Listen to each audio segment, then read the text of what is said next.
আমি আপনাদের রাস্তা, আপনাদের মন্দির কোনো কিছু বাদ দিব না।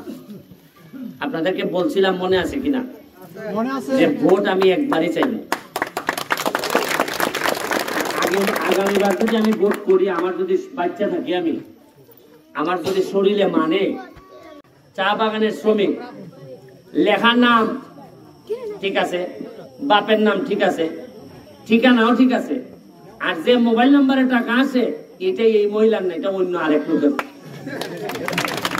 মানে আপনাদেরকে কিভাবে টাকা মারতেছে, এরপরে আমি কইয়া দিছি, আমার সময়ে ৬,০০০ চা বাগানের শ্রমিকের টাকা ৫,০০০ কইরা, ১ টাকাও যদি কেউ মাইরা দেন, যে কলিজার মধ্যে হাত ঢুকাই এই টাকা নিয়ে আসবো, আমি কথা দিয়েছি।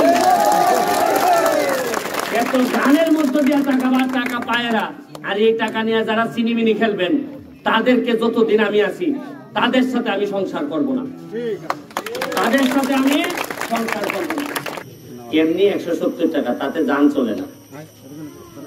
আমি কালকে কোথায় একটা ভিডিওর মধ্যে দেখলাম যে হাতিমারা না কোন জায়গায় একটা বাগানে নাকি মাছ, পচা মাছ বিক্রি হইতেছে ২০০ টাকা করে। এটা আমি ঢাকায় বসে ফেসবুকে দেখছি ভিডিওটা, দেখে আমি বুঝলাম যে মানুষের তো কষ্ট হয়। এখন ঢাকা থেকে তো আমি ব্যারিস্টার, আমি তো বড় উকিল, তো উকিল হিসাবে যা টাকা ইনকাম করছিলাম, আমি ১ লাখ টাকা নিয়ে আইছিলাম। আপনারা বললো যে ৪৫০ লোক নাকি এই বাগানের, ১৭০ টাকা করে হয় ৭৬,০০০ টাকা, ৭৬,৫০০। এই টাকাটা দিয়া গেছি, আপনারা বিকালের ভিতরে আপনারা পেমেন্টটা নেবেন। কারণ হইল আপনারা আমার আর কত দিবেন, ভোট দিচ্ছেন, এখন কাজের টাকাও দিয়ে দিবেন, এটা তো হয় না। তাইলে আমি মুখ দেখাবো কেন? আমি বলছিলাম যে যদি ফেল করি তাইলে ৩ মাসের মধ্যে দিব ওই মন্দির বানাইয়া, আর পাস করলে আপনাদের কারো টাকা লাগবে না, আমি বানাই দিব ৬ মাসের মধ্যে। তা আমার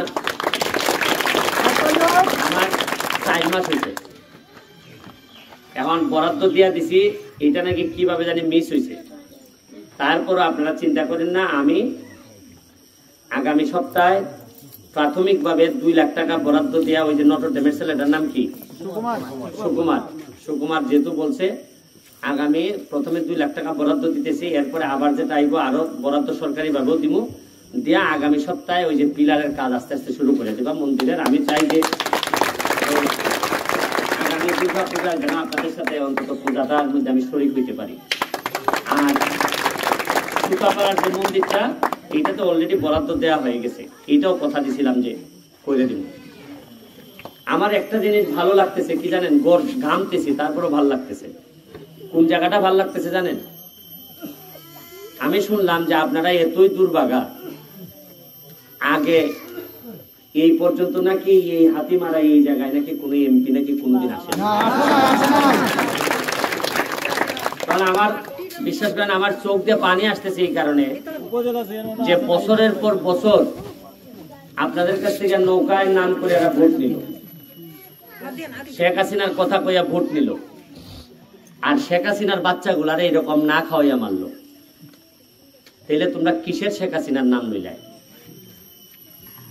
তোমাদেরকে মানুষ ভোট দেয়, তোমরা কথা দাও যে তোমরা ভালো রাখবাই, ভালো খাওয়াইবাই, ভালো পড়াইবাই, ভালো রাস্তা করে দিবাই, এই জন্যই তো ভোট দেন আপনারা। অথচ আমার আশ্চর্য লাগে, আমি এবার দ্বিতীয়বারের মতো আইছি হাতিমারায়। আমার একটা ইচ্ছা আছে যে প্রতি বছরই ১-২ বার করে আমি হাতিমারা আইবো, আমার ভালো লাগছে। আর আমি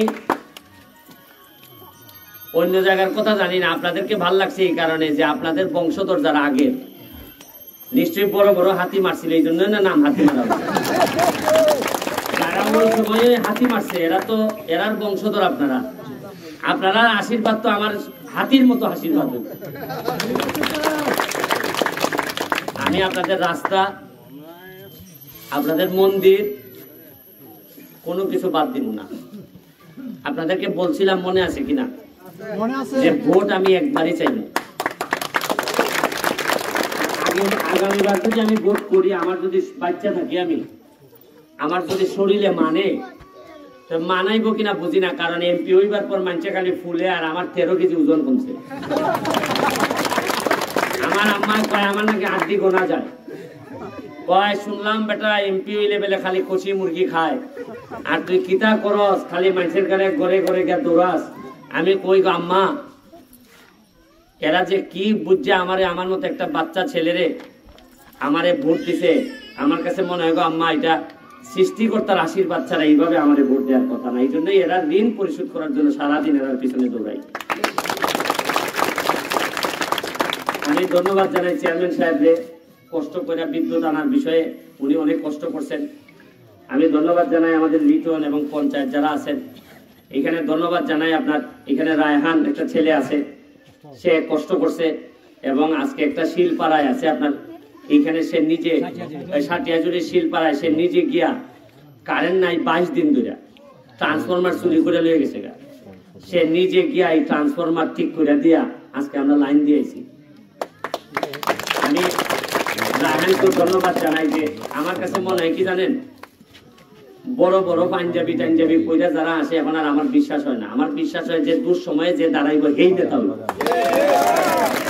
আর কথা 5 বছর একবার আইয়া অমুক ভাই তমুক ভাই, আর এরপরে কোনো খবর নাই, মজা মারে ফজা ভাই, আর আমরা খালি বৈঠা ভাই, কি তার হইতো। এখন চা বাগানের মানুষরা ফেসবুক চালায়, এখন চা বাগানের মানুষরা অনেক কিছু বুঝে। আগের মতো হাত তোলা দিয়ে বুঝাইয়া আর চা বাগানের মানুষ মানবে না। আমি যতদিন এমপি আছি আপনারা আপনাদের অধিকারের ব্যাপারে শক্তিশালী হন, আর আমি যতদিন এমপি আছি কেউ আপনাদের অধিকার নিয়ে চিনিমিনি খেলতে পারবেন না। আমি আর কিছু দিতে পারি না পারি, অন্তত আমি ব্যারিস্টার সুমন যতদিন আপনাদের এমপি আছি আমি দেখবেন এই এলাকাটারে কি বানাই দিই। আমি কথা দিছি যে এমন ভাবে এলাকাটারে আমি সুন্দর করব, শ্রীমঙ্গল মলিবাজার থেকে মানুষ পাগল হয়ে যাবো মেয়ে বিয়ে দেওয়ার জন্য হাতি মারা।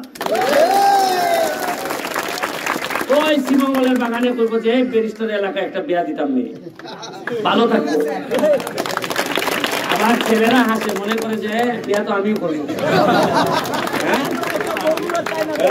দিব দিব এখন দিব এখন দিব, বউ দিব, আবার বোরমা ইও থাকবো, এখানে থাকবো। তোমাদের রাস্তা মন্দির এগুলো আমি একবারের এই টার্মের মধ্যে যা যা করা লাগে সব করে দেব। আর আমি কথা দিছি যতদিন এমপি আছি, যতদিন আপনাদের এমপি থাকবো আমি, ততদিন আমার বউ ছেলে মেয়ে আমি কোন সম্পদের মালিক হব না। কারণ এমপি গিরি কইয়া 7 লাখ মানুষের আমি খাওয়াইয়া পড়াইয়া পারি না, আমি কেমনে সম্পদ কিনবো? আর যারা এমপি হইয়া সম্পদ কিনে এরা মনে করবেন এরা 2 নাম্বার লোক, 2 নাম্বার লোক, এরা সম্পদ করে, এরা ভালো। আপনারা আমার জন্য আশীর্বাদ রাখবেন। এখানে আমরা যারা আছি প্রতিটা মানুষ আপনাদের জন্য চেষ্টা করে যাচ্ছি, আশীর্বাদ রাখবেন যে ভালো মানুষগুলা, সত্যিকার অর্থে নেতা যারা, যারা মানুষের কল্যাণে আসে, মানুষের ঘামে পাশে দাঁড়ায়, মানুষের দুঃসময়ে যারা পাশে দাঁড়ায়, তারা যেন নেতা হয়। এবং অবশ্যই সৃষ্টিকর্তার আশীর্বাদ যেন এগুলো করতে হয়। তাইলে একমাত্র আমরা বঙ্গবন্ধুর সোনার বাংলা বানাইতে পারবো। আর মুখে মুখে বঙ্গবন্ধুর কথা বললাম, আর ভিতরে আমি সব মানুষের অনিষ্ট করলাম, ভিতরে মানুষের হক মাইরা দিলাম, মানুষের দান গম মাইরা দিলাম, এইটারে কিন্তু বঙ্গবন্ধুর আদর্শের সৈনিক বলে না। এরা মুখে বঙ্গবন্ধুর আদর্শের সৈনিক, কামের বেলায় তৃণমূল। আপনারা আমার জন্য আশীর্বাদ রাখবেন, আপনাদের জন্য আশীর্বাদ থাকলো। আর আপনারা আমাকে সম্মান দিচ্ছেন, এটাই এনাফ। অনেক খুশি হয়েছি আমি। আর আপনারা আপনাদের যে 170 টাকা, এটা কখন দিবেন? বিকালে দিব। আমি টাকা দিয়া গেছি। হ্যাঁ, দেখেন আবার কিছু কম কম দিলে কিন্তু আমার জানাই। পঞ্চায়েত জব খাইলি চাকরি যদি আমার এলাকায় যদি কোনো 2 নম্বরই হয়। আর একটা কথা কইছি, ওই 5000 টাকা করে পাইতেন না আপনারা, মনে আছে কিছু লোক? হ্যাঁ, 6000 লোক রে 5000 টাকা করে দেয়। তা আমি যখন এমপি হয়েছি নতুন, আমি খবর নিছি যে আচ্ছা আমার একটা হিসাব দেও তো, কেটায় ক টাকা পায় দেখি ঠিক মতো পায় কিনা।